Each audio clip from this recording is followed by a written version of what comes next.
Hello friends, welcome to physics fact by Abhishek Seth. दोस्तों, आज के इस वीडियो लेक्चर में आप सभी का स्वागत है। जैसा कि हम लोग अभी तक राष्ट्रपति को जो है पूरी तरीके से अपने टॉपिक को फिनिश कर लिया गया है।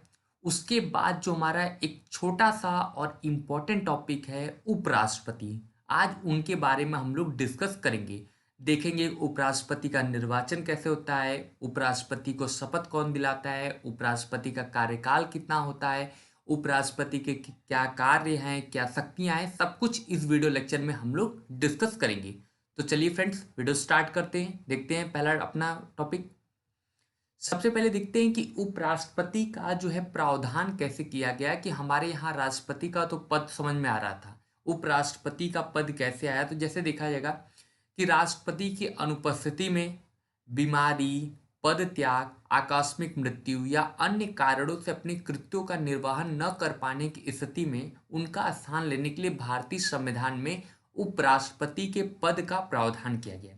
जैसे मान लीजिए किसी भी व्यक्ति को हम किसी कोई पद देते हैं तो उसके साथ बहुत सारी दिक्कतें आती हैं। हो सकता है वो कहीं दूसरे कारण की वजह से उस अपने कार्य को न कर पाए, उसे कोई बीमारी हो जाए, अचानक उसका मन बदल जाए, वो त्यागपत्र दे दे, या अचानक उसकी मृत्यु हो जाए। तो इन सब कारणों से क्या होगा कि हमारे देश में जो सर्वोच्च पद है वो खाली हो जाएगा। तो चूंकि हमारे देश का सर्वोच्च पद खाली नहीं होना चाहिए, इसलिए हमारे संविधान में यानी भारतीय संविधान में उपराष्ट्रपति का पद जो है क्या किया गया है, इसमें शामिल किया गया है। उपराष्ट्रपति पद को बनाया गया है कि जब कभी भविष्य में राष्ट्रपति अनुपस्थित रहेगा, बीमारी या पद त्याग या आकस्मिक मृत्यु की वजह से अगर वो पद खाली हो जाता है, तो उस समय उपराष्ट्रपति जो है वो राष्ट्रपति के पद पर कार्य कर सकते हैं। तो हमारे यहाँ ये पद कैसे आया कि इन सारे कारणों को देखते हुए एक उपराष्ट्रपति का पद भी बनाया गया। आगे देखते हैं।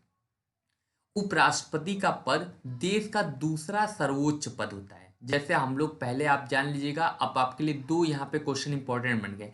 पहला कि राष्ट्रपति का जो पद होता है वो सर्वोच्च पद होता है और वो प्रथम नागरिक होता है। उसी तरीके से उपराष्ट्रपति देश का दूसरा सबसे बड़ा पद होता है। ध्यान रखेंगे, अगर ये पूछता है कि जो होता है मतलब हमारे देश का दूसरा सबसे बड़ा पद कौन सा है, तो ध्यान रखिएगा उपराष्ट्रपति, ना कि प्रधानमंत्री। प्रधानमंत्री हमारे यहाँ कार्य करने वाले जो होती है कार्यकारी यानी कार्यपालिका का एक अंग होता है, लेकिन वो क्या होता है, वो दूसरा पद नहीं होता है। तो यहाँ ध्यान रखेंगे कौन है दूसरा पद, तो हमारे यहाँ उपराष्ट्रपति जो है वो दूसरा पद है। ठीक है, चलिए तो अपनी बात को आगे बढ़ाते हैं, अगला पॉइंट देखते हैं। अगला पॉइंट हमारा क्या है, यहां से आगे बढ़ा लेते हैं। हाँ, अनुच्छेद 63, ध्यान रखिएगा थोड़ा सा अनुच्छेद यहाँ पे इस बता दे रहा हूँ क्योंकि ये पूछता है कि हमारे यहाँ जो उपराष्ट्रपति पद है उसको किस अनुच्छेद के तहत जो है भारतीय संविधान में शामिल किया गया है। तो अनुच्छेद 63 याद रखिएगा। जैसे अनुच्छेद 52 मैंने वहां पे आपको नहीं बताया था, फिर भी आप याद रखिएगा। अनुच्छेद 52 के तहत जो है हमारे देश में एक राष्ट्रपति का पद होगा, जबकि अनुच्छेद 63 उससे 11 आगे, 52 से मतलब 11 जोड़ लीजिए तो 63 नंबर पे आएगा। तो अनुच्छेद 63 के तहत भारत में एक उपराष्ट्रपति का पद भी होगा।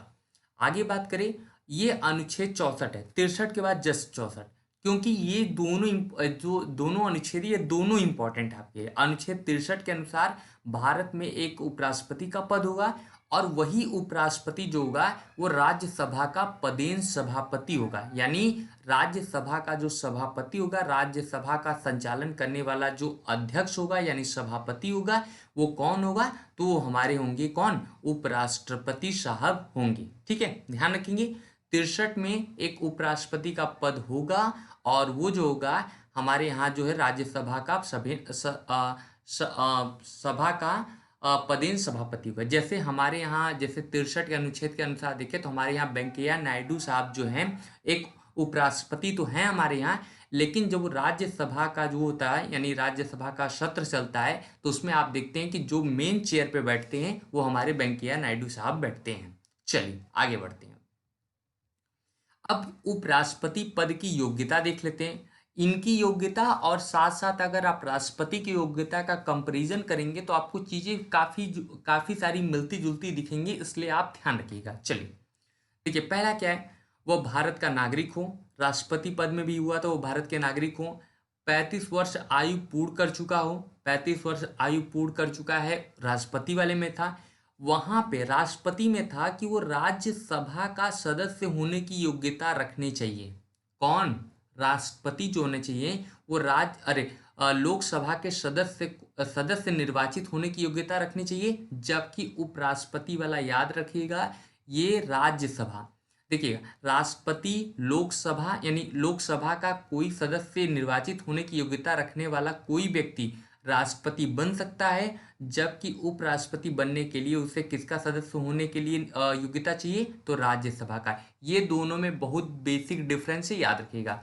राष्ट्रपति वो व्यक्ति बन सकता है जो लोकसभा का सदस्य निर्वाचित होने की योग्यता रखता है, जबकि उपराष्ट्रपति वह व्यक्ति बन सकता है जो राज्यसभा का सदस्य होने की योग्यता रखता हो। ओके, देखिएगा, राज्यसभा जानते हैं ना कि राज्यसभा में जो हमारे यहाँ राज्यों के जो विधानसभा होती है वहां से मेंबर क्या किए जाते हैं? चुन के राज्यसभा में लाए जाते हैं। जब राज्यसभा आएगा तो मैं वहां पे क्लियर करूंगा, लेकिन यहाँ याद रखिएगा, उपराष्ट्रपति किसकी किसके मतलब सदस्य निर्वाचित होने की योग्यता रखना चाहिए? तो राज्यसभा की, जबकि राष्ट्रपति लोकसभा का। आगे, ये आपका जो है सबसे नॉर्मल चीज है, क्योंकि ये जो होता है किसी भी पॉलिटिक्स के लिए ये चीज नहीं होनी चाहिए। संघ या राज्य सरकार के अधीन कोई भी लाभ पद पर न हो। अगर संघ या राज्य सरकार के अधीन किसी लाभ पद पर हो तो वो क्या होंगे? उपराष्ट्रपति निर्वाचित होने की योग्यता नहीं रखेंगे। मतलब सीधे सीधे आप मतलब समझ लीजिए कि अगर कोई व्यक्ति सरकारी नौकरी कर रहा है तो वो ना तो उपराष्ट्रपति बन सकता है और ना ही राष्ट्रपति बन सकता है। ओके, आगे बढ़ते हैं। इसके अतिरिक्त देखिएगा, इसके अतिरिक्त भी मैंने राष्ट्रपति में आपको बताया था कि इसके अतिरिक्त उन्हें 50 प्रस्तावक और 50 अनुमोदक की आवश्यकता होती थी। लेकिन इसमें क्या है, प्रस्तावक की भी संख्या कम हो गई है और अनुमोदक की। तो यानी इस बार कितने हैं? 20 प्रस्तावक, 20 लोग इस बात को प्रस्ताव रखेंगे और 20 लोग उनके हाँ में हाँ मिलाएंगे। तो 20 प्रस्तावक और 20 अनुमोदक की आवश्यकता किसके लिए जरूरी है? तो उपराष्ट्रपति के पद के नामांकन के लिए जरूरी है। कम से कम 40 व्यक्ति ऐसे होने चाहिए, और ये दोनों अलग अलग होने चाहिए। 40 व्यक्ति ऐसे होने चाहिए जो उनके जो है मतलब उपराष्ट्रपति जिस पद के लिए जो व्यक्ति खड़ा हो रहा है उसके समर्थन में होने चाहिए। और साथ ही भारतीय रिजर्व बैंक में 15,000 रुपए की जमानत राशि के रूप में जमा करना होगा। अगर वही 1/6 यानी जो भी टोटल वोट पड़ा है उसका 1/6%, 1/6 भाग भी अगर वो वोट नहीं पाया जाएगा तो यही 15,000 की जमानत राशि क्या की जाती है? जब्त कर ली जाएगी। और कहाँ जमा करना पड़ता है? तो भारतीय रिजर्व बैंक में जमा करना पड़ता है। ध्यान रखेंगे। देखिएगा, थोड़ा सा टाइम ले रहा हूँ, लेकिन आपको टाइम लेने का सिर्फ एक ही पर्पज है, आपको दोनों तैयार करा रहा हूँ। इसमें राष्ट्रपति और उपराष्ट्रपति के पद की योग्यता में क्या है, सब कुछ सेम रहेगा। यहाँ पे राज्यसभा का सदस्य निर्वाचित होने की योग्यता रखना चाहिए उपराष्ट्रपति में, जबकि राष्ट्रपति में लोकसभा के सदस्य निर्वाचित होने की योग्यता रखनी चाहिए। और इसके अतिरिक्त जो एडिशनल था, राष्ट्रपति में 50 प्रस्तावक और 50 अनुमोदक होने चाहिए, यहाँ पर 20 प्रस्तावक और 20 अनुमोदक होने जरूरी हैं। चलिए आगे बढ़ते हैं। भारत के राष्ट्रपति के समान उपराष्ट्रपति जनता द्वारा अप्रत्यक्ष रूप से चुना जाता है, अर्थात जनता द्वारा चुने गए प्रतिनिधित्व ही उपराष्ट्रपति के चुनाव में वोट करते हैं। यहाँ राष्ट्रपति लिख दिया गया है, यहाँ पे उपराष्ट्रपति के चुनाव में वोट कर सकते हैं। जैसे ध्यान रखिएगा, जैसे हमने बताया था कि राष्ट्रपति के चुनाव में भी जनता डायरेक्ट वोट नहीं करती है, उसके द्वारा जो चुने गए मेंबर होते हैं वो राष्ट्रपति के चुनाव में वोट करते हैं।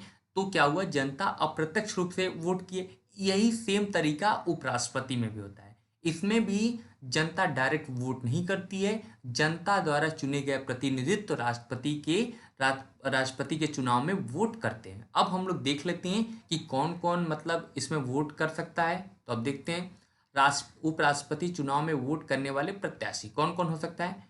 लोकसभा के सदस्य निर्वाचित एवं मनोनीत, राज्यसभा के सदस्य निर्वाचित एवं मनोनीत। ध्यान रखिएगा, अब यहाँ से एक चीज है, क्लू, और जो भी मैं बता रहा हूँ ये जो दोनों के बेसिक डिफरेंस बता रहा हूँ, उस डिफरेंस को आप नोट भी कर सकते हैं। लोकसभा के सदस्य, लोकसभा के सदस्य जब हम लोग राष्ट्रपति पढ़ रहे थे तो उसमें खाली निर्वाचित की बात किया गया था। मनोनीत सदस्य को मैंने यहाँ पे ऐसे रेड कलर में यूज किया था कि मनोनीत सदस्य भाग नहीं लेते हैं। साथ ही राज्यसभा में केवल निर्वाचित सदस्य भाग लेते हैं, मनोनीत सदस्य भाग नहीं लेते हैं। लेकिन इसमें क्या है, लोकसभा और राज्यसभा के निर्वाचित और मनोनीत दोनों प्रकार के सदस्य इनके चुनाव में वोट करने के लिए क्या कर सकते हैं, वोट कर सकते हैं। और उसमें क्या था, राष्ट्रपति वाले में हम लोग देखे थे कि राज्य के विधानसभा से भी लोग वोट कर सकते थे, राज्य के विधानसभा से भी वोट कर सकते थे।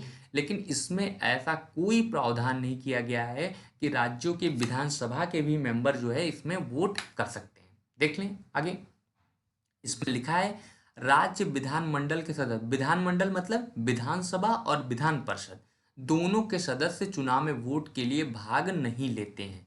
मतलब राज्य के यहाँ पे विधानसभा या विधान परिषद से कोई मतलब नहीं है। कौन वोट करता है इसको, लोकसभा के जो हैं सदस्य हैं यानी निर्वाचित और मनोनीत, और राज्यसभा के सदस्य जो हैं निर्वाचित और मनोनीत ही क्या कर सकते हैं, इनके चुनाव में वोट कर सकते हैं। ये याद रखिएगा। जबकि राष्ट्रपति में क्या था, केवल इन दोनों के निर्वाचित सदस्य और राज्य विधानसभा के भी सदस्य वोट करते थे, और साथ ही दिल्ली पुदुचेरी के भी जो है विधानसभा के वोट करते थे। आगे बढ़ते हैं। राष्ट्रपति के निर्वाचन के समय राष्ट्रपति के निर्वाचन के समान लिखा है, समान है। उपराष्ट्रपति के निर्वाचन की रीति समान अनुपातिक प्रतिनिधित्व पद्धति के अनुसार एकल संक्रमणीय मत द्वारा गुप्त मतदान प्रणाली द्वारा किया जाता है। ध्यान रखेंगे, जैसे राष्ट्रपति का चुनाव हुआ था हम लोग देखा थे, समान जो है अनुपातिक प्रतिनिधित्व और एकल संक्रमणीय मत के द्वारा जो है गुप्त मतदान किया जाता था। सेम काम इसमें किसके लिए भी होगा, उपराष्ट्रपति के चुनाव में भी किया जाएगा। समान अनुपातिक प्रतिनिधित्व और एकल संक्रमणीय मत वाला जो है टॉपिक मैंने पिछले वाले लेक्चर में क्लियर कर दिया था आपको वहां पे, तो आप जाके अगर नहीं देखे तो उस वीडियो को आप देख लीजिएगा। और साथ ही इस वीडियो की अगर आपको पीडीएफ चाहिए तो डिस्क्रिप्शन में मैं टेलीग्राम ग्रुप का लिंक दे देता हूं, उस लिंक को ज्वाइन कर आप जो है टेलीग्राम ग्रुप से टेलीग्राम ग्रुप से जुड़ सकते हैं, जिससे मेरे सारे वीडियो की जो है पीडीएफ आपको उस टेलीग्राम ग्रुप पर मिलती रहेगी। चलिए आगे बढ़ते हैं। आगे उपराष्ट्रपति का शपथ, ध्यान रखेंगे। अब आपको यहीं से क्लियर करना पड़ेगा, थोड़ा सा राष्ट्रपति की बात कर लेते हैं। राष्ट्रपति जो अपना शपथ किसके समक्ष लेता था, तो भारत के जो है यानी जो आपके भारत के वो थे यानी आपके मुख्य न्यायाधीश थे, भारत के मुख्य न्यायाधीश के समक्ष शपथ लेते थे। लेकिन उपराष्ट्रपति जो अपना शपथ है वो राष्ट्रपति के समक्ष लेते हैं, ये इस बात को आप नहीं भूलिएगा। अनुच्छेद 69 के अनुसार उपराष्ट्रपति पद के शपथ को ग्रहण करते समय उपराष्ट्रपति का उम्मीदवार भारत के राष्ट्रपति के समक्ष शपथ या प्रतिज्ञान लेता है। ध्यान रखेंगे, जबकि राष्ट्रपति तो भारत के जो मुख्य न्यायाधीश या जो है उच्चतम न्यायालय के जो वरिष्ठम न्यायाधीश है उनके समक्ष लेता था, जबकि उपराष्ट्रपति किसके समक्ष लेते हैं, तो भारत के राष्ट्रपति के समक्ष जो है शपथ लेते हैं। आगे बढ़ते हैं। अब देखते हैं उपराष्ट्रपति का पद एवं कार्यकाल। उपराष्ट्रपति शपथ ग्रहण करने के समय से 5 वर्ष की अवधि तक वो अपने पद पर धारण करेगा। मतलब क्या, कब तक रह सकते हैं कोई उपराष्ट्रपति अपने पद पर, 5 साल, जब से वो शपथ ग्रहण किए हैं उससे लेकर 5 वर्ष तक वो अपने पद पर बने रह सकते हैं। उसके बाद जैसे ही कोई दूसरा व्यक्ति या उपराष्ट्रपति पद के लिए दोबारा चुने जाते हैं तो वो क्या कर सकते हैं, अपने पद को त्याग दे सकते हैं। ओके, चलिए आगे बढ़ते हैं। यदि उपराष्ट्रपति को कार्यकाल के मध्य में ही त्यागपत्र देना हो तो अपना त्यागपत्र किसको देता है, राष्ट्रपति को देता है। अब यहाँ पर एक आपके लिए डिफरेंस, राष्ट्रपति जो था वो अपना शपथ भारत के मुख्य न्यायाधीश के समक्ष लेता था, जबकि त्यागपत्र उपराष्ट्रपति को देता था। लेकिन यहाँ पे उपराष्ट्रपति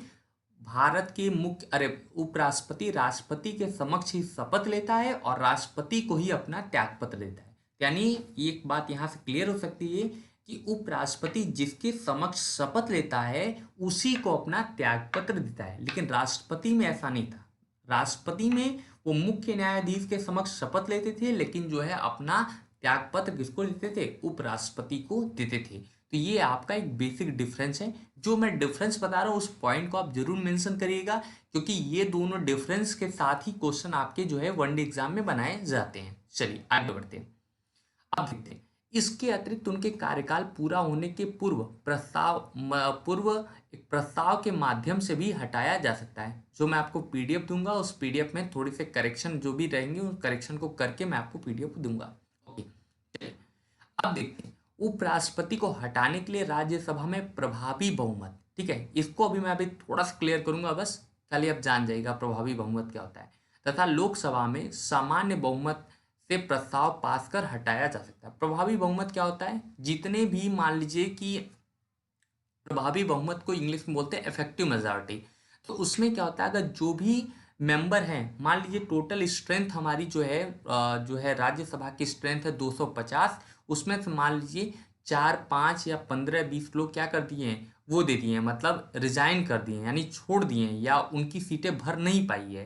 तो उसमें से जो जितने बचे, मान लीजिए 250 जन थे, और उसमें से मान लीजिए 15 सीटों को हटा दिया जाता है, तो 235 सीट। तो इस 235 सीट का 50% से अधिक अगर बहुमत मिल जाता है तो इसी को बोलते हैं प्रभावी बहुमत। एक बार फिर से समझिए, मान लीजिए जो भी टोटल स्ट्रेंथ होती है, ठीक है, जो भी टोटल स्ट्रेंथ होती है, उस स्ट्रेंथ में अगर कोई व्यक्ति अनुपस्थित है या कोई व्यक्ति रिजाइन कर दिया है, तो जो भी मेंबर प्रेजेंट रहेंगे उस मेंबर का अगर 50% से ज़्यादा भी वोट प्राप्त होता है, वोट मिलता है, तो उसको बोलते हैं प्रभावी बहुमत या इफेक्टिव मेजॉरिटी बोलते हैं। और सामान्य मेजॉरिटी क्या होता है? 50% से अधिक वोट, यानी टोटल सीट का 50% से अधिक वोट मिल जाता है, तो वो क्या होगा, वो प्रस्ताव को पास कर दिया जाता है।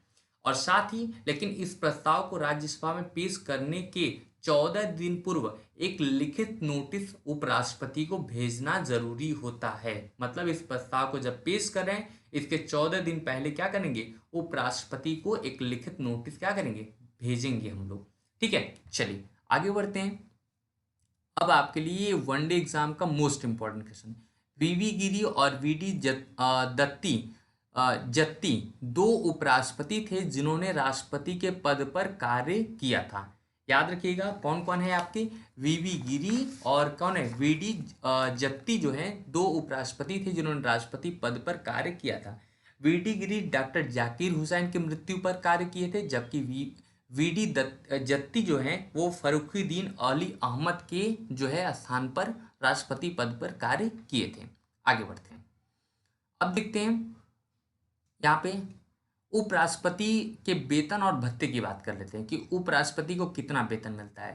तो अनुच्छेद 65 के अनुसार, ये आपका मोस्ट इंपॉर्टेंट क्वेश्चन यहाँ पे बनता है। अनुच्छेद 65 के अनुसार उपराष्ट्रपति को वेतन उनके उपराष्ट्रपति का नहीं, राज्यसभा के सभापति का दिया जाता है। ये क्वेश्चन आमतौर पर पूछता है कि उपराष्ट्रपति को वेतन किसका मिलता है, उपराष्ट्रपति का मिलता है, राष्ट्रपति का मिलता है, और अन्य मंत्रिमंडल का मिलता है, या बोल दिया राज्यसभा के सभापति का मिलता है। तो ध्यान रखिएगा, उपराष्ट्रपति को जो वेतन है वो उपराष्ट्रपति का न मिलके राज्यसभा के सभापति का उन्हें वेतन दिया जाता है। लेकिन यदि वो राष्ट्रपति के अनुपस्थित होने पर राष्ट्रपति के पद पर कार्य करते हैं, तो उनका वेतन और भत्ता राष्ट्रपति का दिया जाता है। तो उनको वेतन और भत्ता किसका दिया जाता है, राष्ट्रपति का दिया जाता है, न कि राज्यसभा के सभापति का दिया जाता है। मतलब अगर वो उपराष्ट्रपति पद पर कार्य कर रहे हैं तब उनको राज्य के सभापति का वेतन दिया जाएगा, लेकिन अगर वो राष्ट्रपति पद पर कार्य करने लगते हैं तो उन्हें राष्ट्रपति का वेतन दिया जाएगा। यानी एक मायने ऐसे समझ लीजिएगा, उपराष्ट्रपति के लिए कोई वेतन की व्यवस्था नहीं की गई है। ओके, चलिए आगे बढ़ते हैं। उपराष्ट्रपति का मासिक वेतन जो है 2018 में 1.25 लाख से बढ़ाकर 4 लाख कर दिया गया। इससे पहले राष्ट्रपति का कितना वेतन किया गया है इस समय 2018 के बाद से, उसका आंसर मुझे आप कमेंट बॉक्स में जरूर लिख के दीजिएगा।